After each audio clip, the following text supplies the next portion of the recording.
और संतान की कामना कर लेते हैं तो भी मेरा महादेव संतान प्रदान करता ही करता।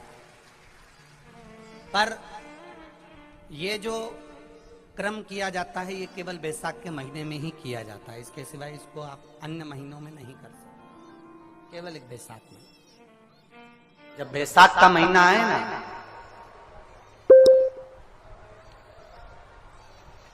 जितने यहां बैठे और जितने आस्था चैनल पर सुन रहे और जितने फेसबुक यूट्यूब पर कथा श्रवण कर रहे हैं, जितने मोबाइलों पर देख रहे हैं, प्रयास करना बैसाख के महीने में मिट्टी के पात्र में जो रात्रि भर जल रखा हो, मिट्टी के पात्र में अगर आपके पास में घड़ा हो, हंडा हो, नी हो, तो दिया हो, दीपक हो, कुल्लड़ हो, कोई भी तुम्हारे पास में जो मिट्टी का पात्र उसमें जल भरना, वो जल बैसाख के महीने की किसी भी सोमवार के दिन, किसी भी सोमवार के दिन बैसाख महीने या किसी प्रदोष के दिन या बैसाख महीने के शिवरात्रि के दिन वो मिट्टी के पात्र का जल अपने घर के प्रत्येक व्यक्ति का स्पर्श कराकर उस मिट्टी के पात्र के जल को तांबे के पात्र में डाल लीजिए और घर के प्रत्येक व्यक्ति का स्पर्श करा लीजिए और शंकर भगवान पर कुंदकेश्वर महादेव के नाम से समर्पित करिए।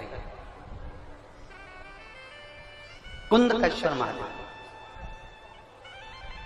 कभी जीवन में पीछे पलट कर देखने की जरूरत नहीं पड़ेगी, आप उन्नति की सीढ़ी की ओर बढ़ते चले जाओ। एक मिट्टी के पात्र,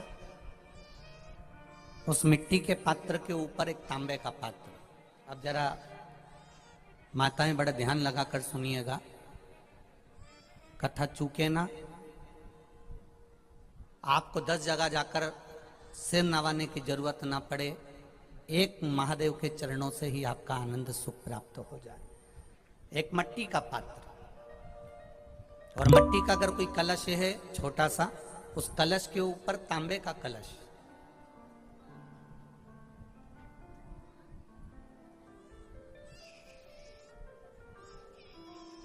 माता प्रसूति, दक्ष प्रजापति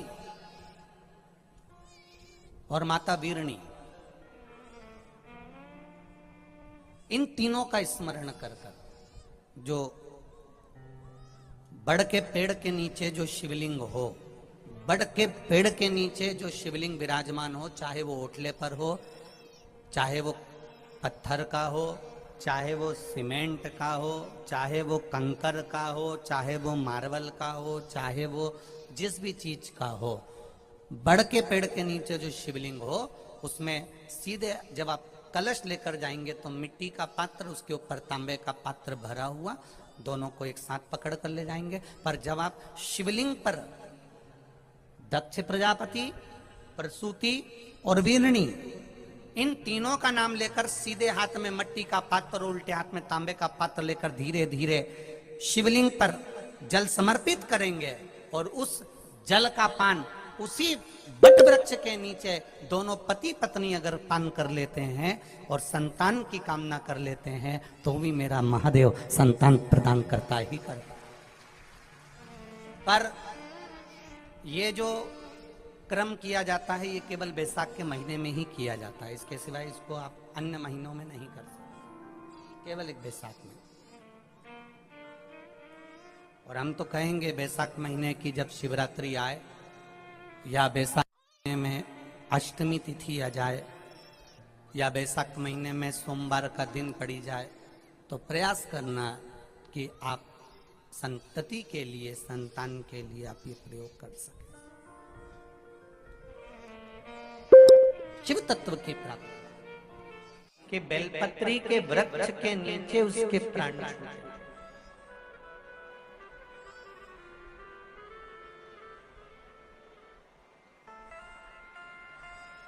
बेलपत्री के वृक्ष के नीचे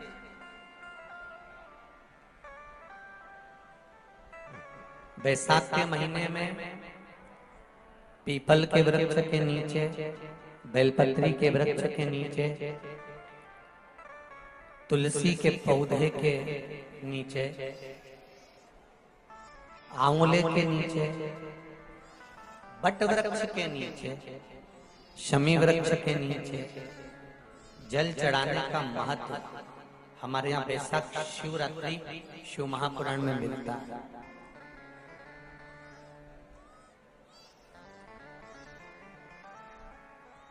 और जल की महत्वता क्या है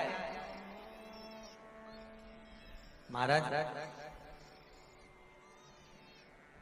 जैसे देवराज ने भगवान शंकर के मंदिर में पहुंचकर मात्र कुछ देर की शिव महापुराण की कथा सुनकर बेलपत्री के वृक्ष के नीचे अपने प्राणों को त्यागा, तो शिव के ही धाम पर चला गया, शंकर के धाम। उसी तरह एक बड़ी सुंदर कथा थी। कुशकेतु नामक एक राजा हुए, जिनके घर में एक पुत्र हुआ जिसका नाम था हेमकांत। क्या नाम था? जम के बोलो जरा, हेमकांत। एक पुत्र हुआ जिसका नाम हेमकांत।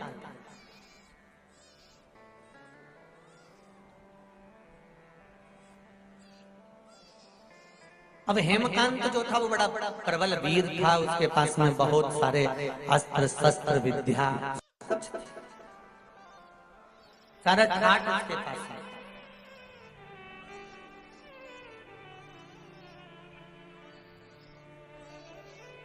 बैसाखी शिवरात्रि शिव महापुराण की कथा कर रही है। एक दिन हेमकांत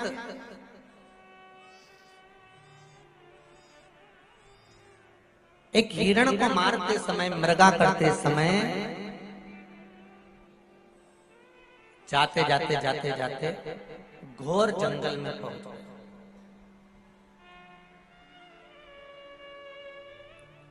अब इतने भयंकर जंगल में वो पहुंचा, इतने भयंकर जंगल में पहुंचा कि वहां पर पहुंचने के बाद में उसने अपने दूतों से कहा कि मुझे प्यास लगी है, पानी पीना है और कुछ थोड़ी बहुत।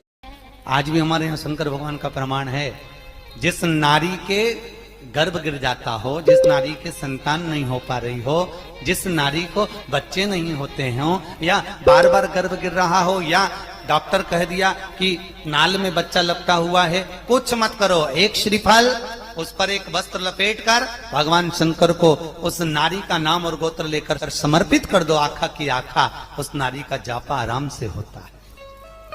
शिव की कृपा है। थोड़ी बहुत भोजन प्रसादी मिल जाए तो इससे बढ़कर और क्या?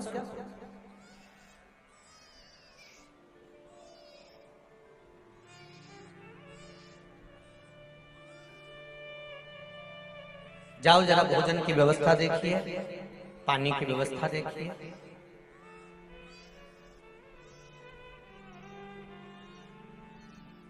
भोजन और पानी की व्यवस्था देखिए जरा, जाइए।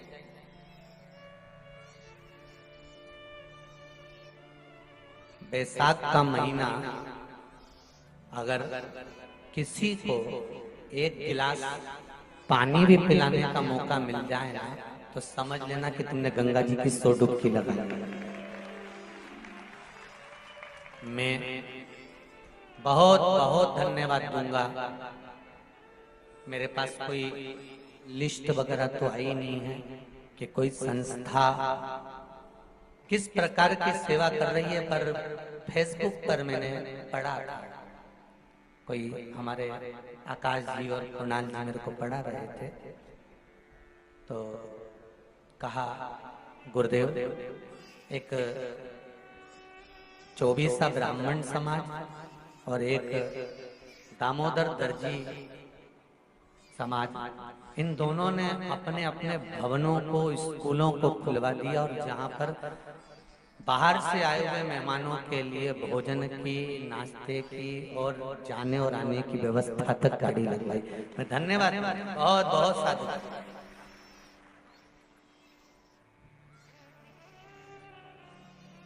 बहुत बहुत साधुवाद दूंगा मैं रतलाम के इन धर्म से जुड़ी हुई संस्थाओं, जिन्होंने अपने बताया 24 ब्राह्मण समाज में कोई स्कूल खुलवा दिया, दामोदर दर्जी समाज ने अपना भवन खुलवा दिया। और तो और नाश्ता चाय और भोजन तक की व्यवस्था रखी कि बाहर से कोई समाज बंधु आए तो उसमें रुके तो वो कष्ट ना महसूस करे। मैं कहूंगा बैसाख के महीने में अगर एक गिलास भी पानी आप दिल से अगर किसी को पिला रहे हो तो गंगा की 1000 डुबकी आप रोज लगा रहे हो। ये विचार मानकर चलिए, कोई कम नहीं है।